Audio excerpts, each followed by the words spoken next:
নমস্কার বন্ধুরা, welcome to my channel. আজ এসছি নিরামিষের একটা খুব সুন্দর রেসিপি নিয়ে। বিরিয়ানি শুনেই সবাই ভাবছো যে এটা আমিষ। না, আজ দেখাবো নিরামিষ বিরিয়ানি করে। দেখো তোমাদের কেমন লাগে পুরো রেসিপিটা। যারা নিরামিষ খাও সেই রকম বন্ধুরা আমাকে অনেকেই রিকোয়েস্ট করেছিলে যে নিরামিষের কিছু পদ দিতে।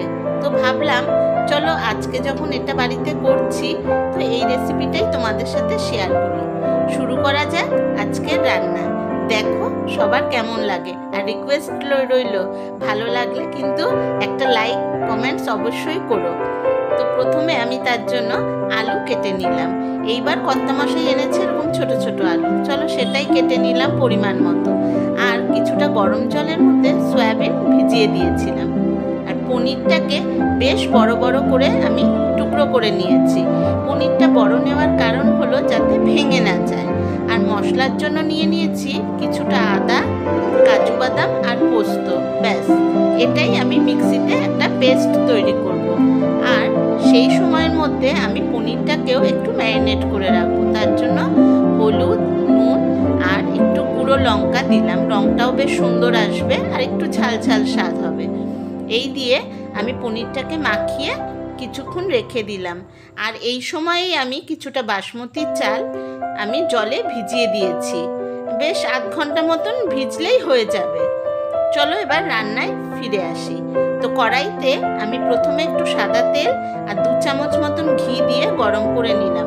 ওই সাদা তেল ও ঘিতে আমি পনিরটা ভালো করে ভেজে তুলে নেওয়ার পর যেই তেল আর ঘির যে মিশ্রণটা রইল তার মধ্যেই দিয়ে দেবো আলুটাকেও আমি নুন ও হলুদ দিয়ে অল্প একটু নেড়ে চেড়ে নেব। খুব বেশিটা ভাজবো না, অল্প একটু নাড়লেই হয়ে যাবে। কেননা এর পরবর্তীতে আলুটা আমি রান্না করব। তো আলুটা একটা পাত্রে তুলে নিলাম। নেওয়ার পর ওই কড়াইতে যে তেলটা ছিল তার মধ্যেই আমি আদা, কাজু বাদাম আর পোস্তর যে পেস্ট করে নিয়েছি সেটা দিয়ে দিলাম।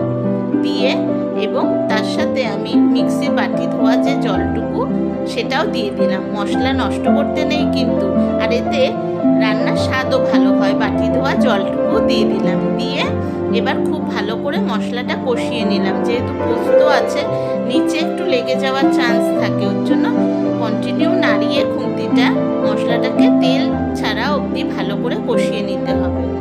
মশলাটা যখন কষে আসবে তখন তার মধ্যে দিয়ে দেবো আমি ভেজে রাখা আলু, নুন, হলুদ আর সামান্য একটু লঙ্কার গুঁড়ো।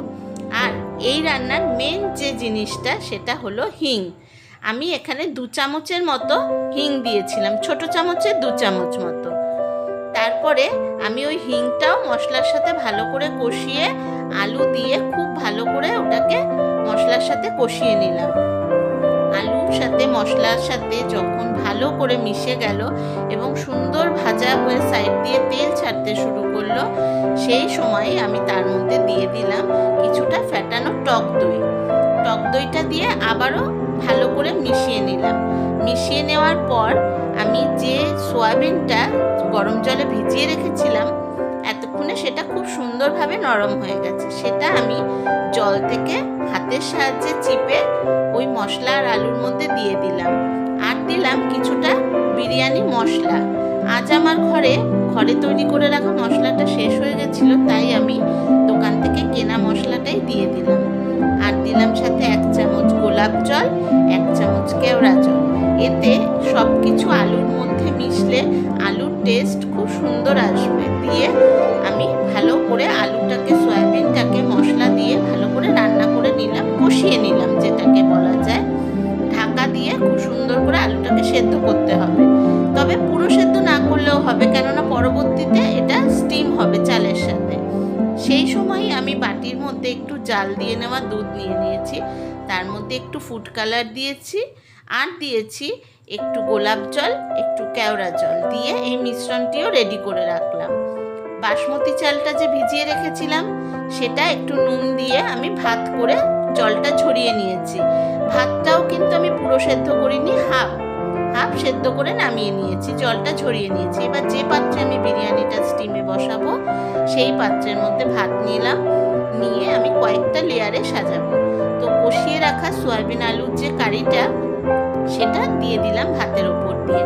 তারপরে দিয়ে দিলাম 1 চামচ ঘি, একটু বিরিয়ানি মশলা দিয়ে আবার সেকেন্ড লেয়ারে আমি বাকি ভাতটা দিলাম, দিয়ে বাকি যে গ্রেভিটা ছিল সেটাও আবার সুন্দর করে ওই ভাতের ওপর দিয়ে সাজিয়ে দিলাম।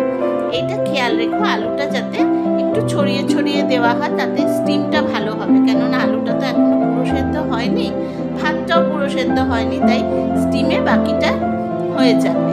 তো এইভাবে আমি গ্রেভিটা সাজিয়ে দিয়ে যেটুকু ভাত আর বাকি ছিল সেটুকু ভাতও দিয়ে দেবো। সেকেন্ড লেয়ারেও আমি একটু ঘি, একটু বিরিয়ানি মশলা দিয়েছিলাম। এইভাবে প্রতিটি লেয়ারে যদি দেওয়া হয় তো বিরিয়ানিটা খেতে খুব সুস্বাদু হয়। তারপরে আমি পুরো ভাতটা দিয়ে ওপর দিয়ে আরেকটু বাদবাকি যে বিরিয়ানি মশলাটা ছিল প্যাকেটে সেটুকু দিয়ে দিলাম। আর দুধে গোলা যে ফুড কালারটা ছিল, যেটার মধ্যে আমি গোলাপ জল, কেওড়া জল মিশিয়ে রেখেছিলাম, সেটা আমি ভাতের ওপর দিয়ে সুন্দর করে দিয়ে দিলাম এবং ভেজে রাখা পনিরটা তার ওপর দিয়ে সাজিয়ে দিলাম। পনিরটা আমি নিচে দেইনি বা গ্রেভিতে দেইনি, কেন জানো তো?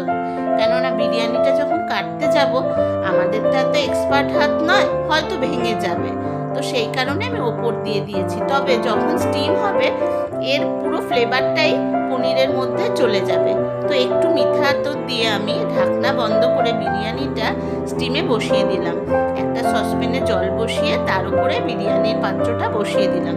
ব্যাস, আর কি, 8 ঘন্টা স্টিমে রাখলাম, নামিয়ে এবার গরম গরম পরিবেশন করেছিলাম ভেজ বিরিয়ানি, একদম সম্পূর্ণ নিরামিষ। এটার মধ্যে এতটুকু পেঁয়াজ রসুন নেই, সেটা তো তুমি দেখলেই তোমরা।